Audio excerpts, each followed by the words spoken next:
the original vaccines were made in the 1800s, 1900s, probably around 1920, 1930.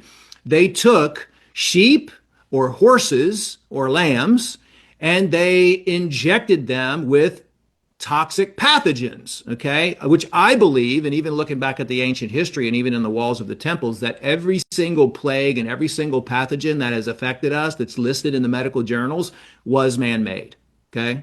That's my opinion. That's the conclusion that I've come to. So I already know because we already have the documents from the Department of Defense showing that the Department of Defense funded over 400,000 pathogens, okay? Like everything every bacteria, Lyme disease, everything out there was man-made. How were the original vaccines created? They injected these pathogens into animals, mostly horses and goats. Then some of them would die, right? Some of them would live. Usually around 50% of them or more lived, right? They developed immunity. Then guess what they would do? They would collect their urine and they had the antibodies and they would create the vaccines, okay? The point I'm trying to make is you already why would anyone go get a shot of some synthetic vaccine in their body? You already have the vaccine. Anytime you come in contact with a pathogen, a disease-causing agent, your body immediately starts producing that antibody. And guess where it goes?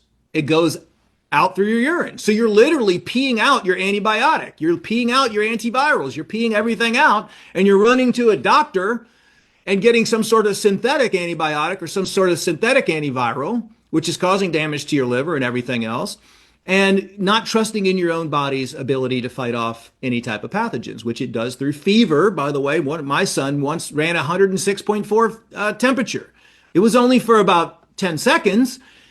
Right when he hit 106.4, he just his temperature started going down, down, down, down, down. You got to remember that pathogens are heat sensitive, most of them. But what are we taught? Like, oh my gosh, as soon as I have a fever, I have to reduce it. We're being taught to suppress the body's natural ability to heal and to regenerate and to take care of these things. And that's why, especially if you're starting to feel a little bit sick, if you're starting to feel a little bit ill, drinking your own urine